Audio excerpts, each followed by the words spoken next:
Hi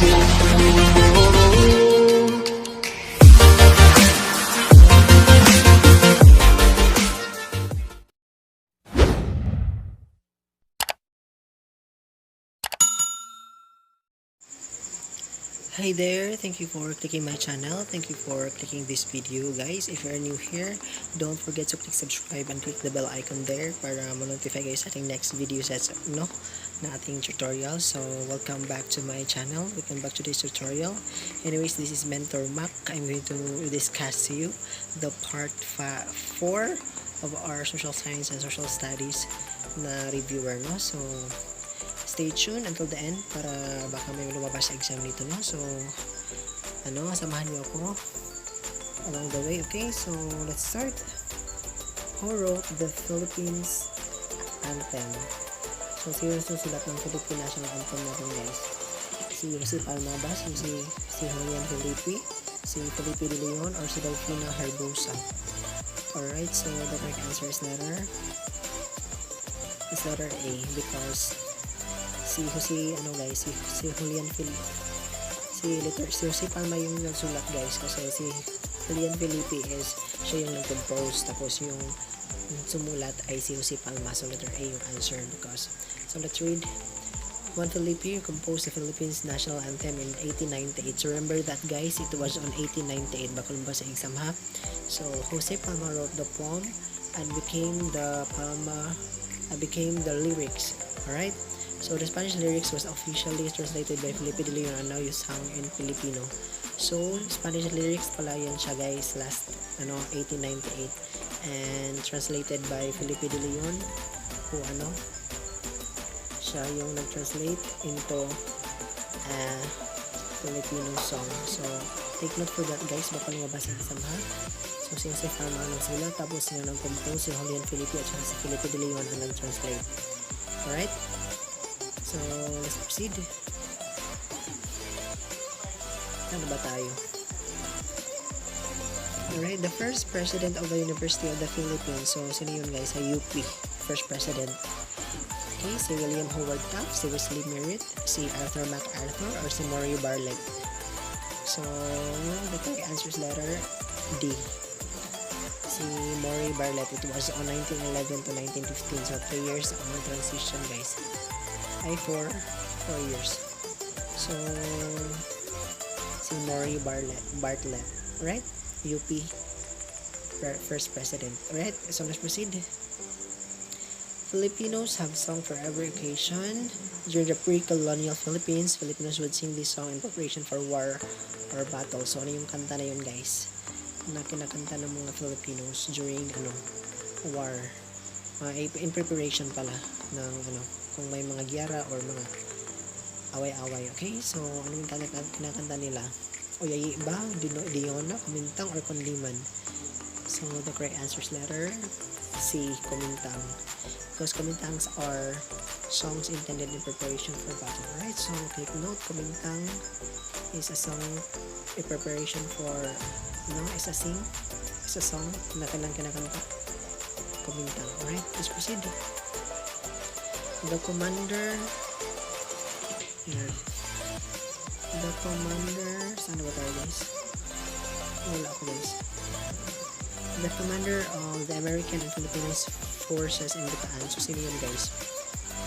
Yung commander, American and Filipino forces in Bataan. Si General MacArthur, General Douglas MacArthur. So beware kayo sa guys, sa mga pangalan, baka ma-confuse kayo. General Jonathan Wainwright or si General Edward P. King. So the correct answer is letter D, si General Edward P. King or Edward Postel King Jr. It was on 1884 and 1958. So familiarize nyo lang yung guys, yung number, yung transition ng date. Okay, was a major general in the United States Army who gained prominence for leading defense of the Bataan Peninsula in the Battle of Bataan against the Japanese invasion of the Philippines in World War II. So siya yung guys, Edward Postel King Jr., ang commander ng American and Filipino forces in Bataan. So remember that is from Bataan. Alright, let's proceed. What was our government under 1935 Constitution? So, ano yun guys? Yung system natin. During 1935 Constitution. Is early revolutionary ba? Or monarchy? Or commonwealth? Or military? It's letter C. 10-year transition. It's commonwealth. Right? So, 1935 Constitution. It's commonwealth. Right? Let's proceed.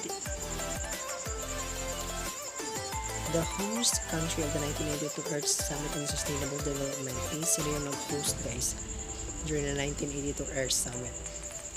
Philippines ba, Brazil, or Britain, or China? So it was on letter B from Brazil. Yung Brazil yung nag-host guys. Sa Rio de Janeiro. I take note for that. Si Rio de Janeiro.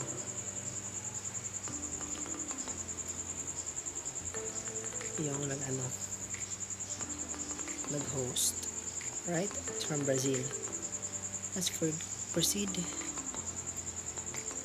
The longest revolt in the Philippines history. So ano yung longest, pinakamatagal guys, or pinakamataas o matagal?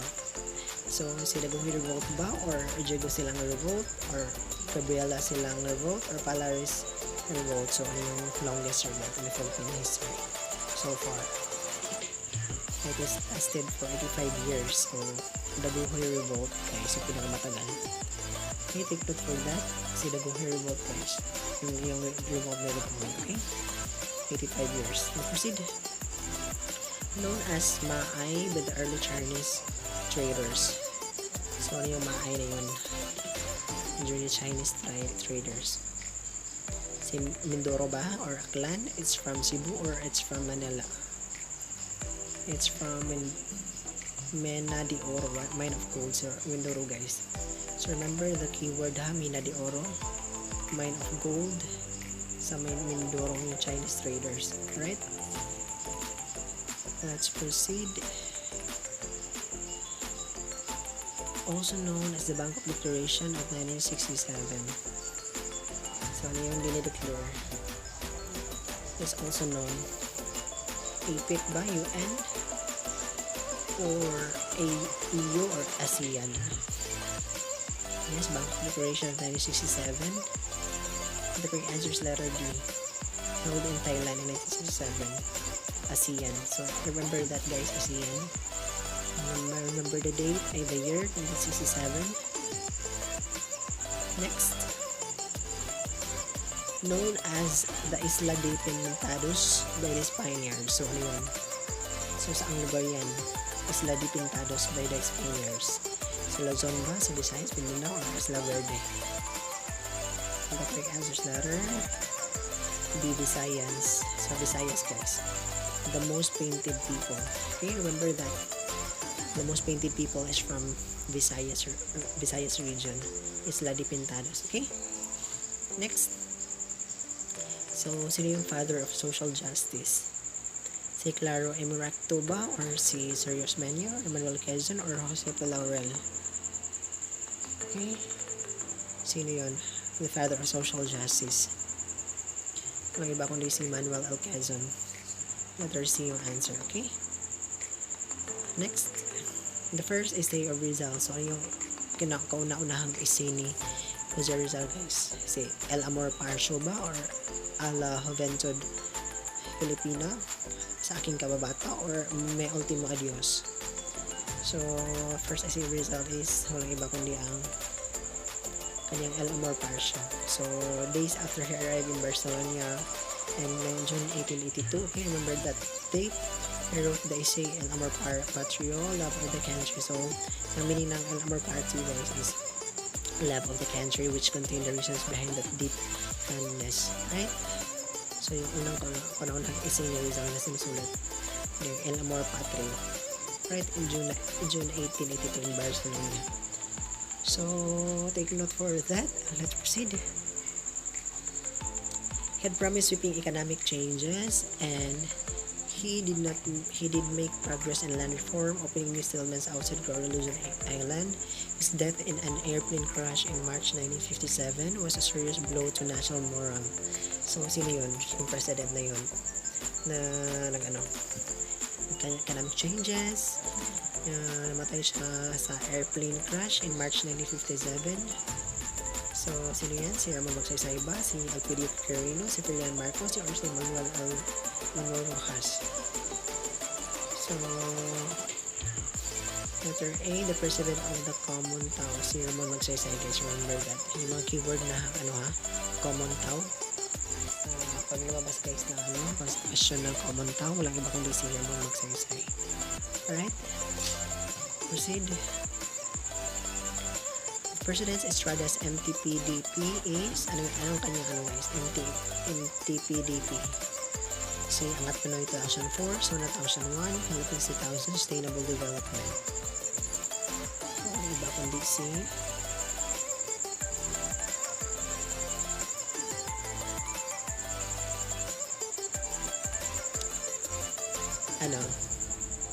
saan ba tayo? Focal point, human empowerment. Letter C, Philippines 2000. Alright? Si yan, President Ramos. Hindi. Ito pa pala tayo. Focal point, social equity. Si Angat Pinoy, guys. During the President Estrada's, guys. Si Angat Pinoy 2004. Social equity. So, yun ang answer, no? Let's proceed. President Ramos medium-term Philippine Development Plan, kasi yung abbreviation ng MTP-DP, medium-term Philippines Development Plan. So, President Ramos, kanina si Ramon Magsaysay, no? Ay, si President Estrada, Angat Pinoy 2004. And President Ramos, medium. Alright, so let's proceed. Section 3, Article 14 states that all educational institutions shall include that study of blank as part of the curriculum. So, ano yung nasa sinusunod sa Article 14 na ating constitution? Yes, history ba? Science and technology, sports or constitution? So, sabi ko na guys na constitution yung answer, no? So, Article 14 states that all educational institutions shall include that study of curriculum, study of Constitution as part of the curriculum. Right, let's proceed. The major purpose of taxation is ano yung major purpose guys ng taxation? Why we collect taxes? Yes, why our government collect taxes? Okay, so it provides states income ba, distribute the money resources, lessen the disposable income, or controls financial deficit. So the three answers, letter A, provide state income. Alright, let's proceed. So, CARP's or Comprehensive Agrarian Reform Program primary aim or purpose. Ano yung purpose guys ng CARP? To make the tiller the own of the land he cultivates, achieve a dignified existence for the small farmers, provide the necessary support facilities, institution and services, provides credit facilities like loans and financing. So, when we say CARP guys, it's all about agriculture, no? So, ano yung purpose guys? Ang correct answer, letter B. Achieve dignified existence for small farmers. So, since we talk about agriculture, CARP guys, so it includes mga farmers, no? So, let's proceed. The measurement of the total value of the country's economic production is yung total guys, yung tawag doon, national income ba sa economic production, or gross national product ba, net national income, or per capita income? The correct answer is GNP. Yes, GNP. Total economic production. Total value niya. Next. World body with 143 member countries that set governing rules in economic relations and trade. So, ano yan?